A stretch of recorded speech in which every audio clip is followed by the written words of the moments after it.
இந்த அல்வா எதில் செஞ்சதுன்னு சொன்னால் நம்பவே மாட்டாங்க. அந்த அளவுக்கு டேஸ்ட்டாக இருக்குங்க. சில பேர் வந்து இந்த பூசணிக்காய் வந்து யாருமே சாப்பிட மாட்டீங்க.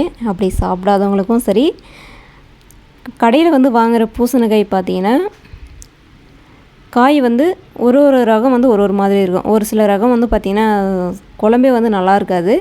அந்த மாதிரி நல்லா இல்லை அப்படின்ற காயை வந்து தூக்கி போடாமல் இந்த மாதிரி வந்து அல்வா வந்து செஞ்சு கொடுங்க. புதுசாக வந்து எல்லாருமே விரும்பி சாப்பிடுவாங்க. நம்ம அதில் தான் செஞ்சன்றதே தெரியாது. நான் வந்து ஒரு பாதி பூசணிக்காய் மட்டும் எடுத்திருக்கேன்.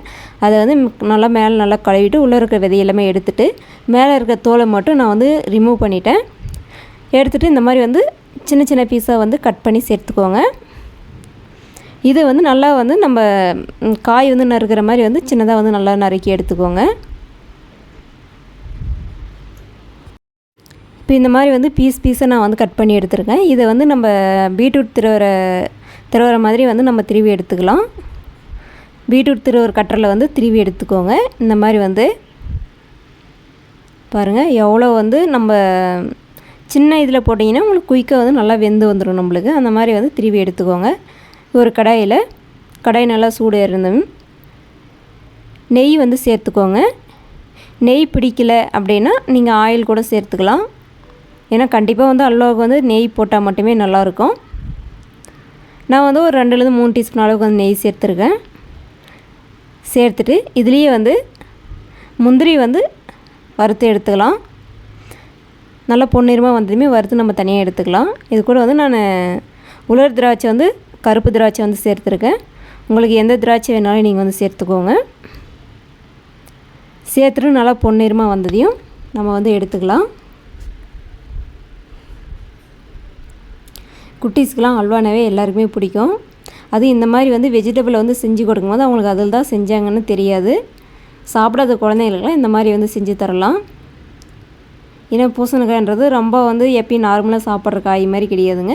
வருடத்தில் வந்து ஒரு முறை வரும். இப்போலாம் பார்த்திங்கன்னா ஹைப்ரிட் வந்து நிறைய பூசணிக்காய் வந்துடுச்சு. அந்த ரகங்கள் வந்து பார்த்திங்கன்னா சாம்பாருக்கு வந்து நல்லாவே இருக்கிறதில்ல. அந்த மாதிரி தெரியாமல் வாங்கிட்டு வந்துட்டிங்கன்னா அந்த காயை தூக்கி போட்டாங்க. இந்த மாதிரி வந்து அல்வா செஞ்சு கொடுங்க. இப்போ வந்து முந்திரியும் திராட்சை நம்ம வறுபட்டு எடுத்தாச்சு. அதே நெய்யில் வந்து இந்த பூசணிக்காயை வந்து சேர்த்துக்கோங்க. சேர்த்துட்டு நல்லா மிதமான தீயில வந்து அந்த நெய்யிலே வந்து நல்லா வேக வச்சு காயை வந்து எடுத்துக்கோங்க. பாருங்கள் இதில் வந்து லைட்டாக வந்து உப்பு மட்டும் சேர்த்துக்கோங்க. நம்ம ஏன் உப்பு சேர்க்குறோம் அப்படின்னா ஒரு பிஞ்ச் அளவுக்கு சேர்த்திங்கன்னா அந்த தண்ணி விட்டு அந்த காய் வந்து நல்லா நம்மளுக்கு வெந்து வரும். இப்போ வந்து ஒரு மேலே வந்து ஒரு மூடி போட்டு அப்படியே மூடி விட்டுருங்க. அடுப்பு வந்து மிதமான தீயில் தான் வச்சுக்கணும், இல்லைனா அடி பிடிச்சிரும். அது நான்ஸ்டிக் கடாயாக இருந்தால் நீங்கள் மீடியமாக வச்சுக்கோங்க. சாதாரண கடாயில் வந்து செய்யும் போது இடியில் வந்து நல்லா கிளறி விட்டுக்கோங்க. பாருங்கள் அந்த காய் வந்து நல்லா வெந்து வந்திருக்கு நம்மளுக்கு. அந்த தண்ணி பாருங்கள், அந்த காயில் இருக்கக்கூடிய தண்ணி, ஏன்னா பூசணிக்காயில் எப்பயுமே வந்து நீர் சத்து வந்து அதிகம் தான். அந்த காயில் இருக்கக்கூடிய தண்ணியை வந்து விட்டு நல்லா காய் வந்து நல்லா வெந்து வந்திருக்கு. இது வந்து லோ ஃப்ளேம்லேயே வச்சு நல்லா வேக வச்சு எடுத்துக்கோங்க. மூடி போட்டு வேக வச்சு எடுத்துக்கினீங்கன்னா நல்லா வந்து கொலையாக வந்து நல்லா வெந்து வந்திருக்கும் பாருங்கள். நல்லா கொலன்னு வெந்து வந்திருக்கு பாருங்கள். இப்போ இதில் வந்து நாட்டு சக்கரை வந்து சேர்த்துக்கோங்க. உங்களுடைய இனிப்பு நீங்கள் அதிகமாக சாப்பிட்ற மாதிரி இருந்தால் நீங்கள் வந்து 1 கப்பு 1.5 கப்பு கூட எடுத்துக்கலாம். நான் வந்து மீடியமாக தான் எடுத்திருக்கேன். ஒரு 3/4 கப்பு வந்து எடுத்திருக்கேன். இதனுடைய அளவு பார்த்திங்கன்னா 150 கிராம் இருக்கும். அந்த அளவுக்கு நான் வந்து எடுத்திருக்கேன். சேர்த்துட்டு நல்லா மிக்ஸ் பண்ணி விட்டிங்கன்னா அந்த தண்ணி விட்டு நல்லா நம்மளுக்கு வந்து அல்வா பதத்துக்கு வரும்.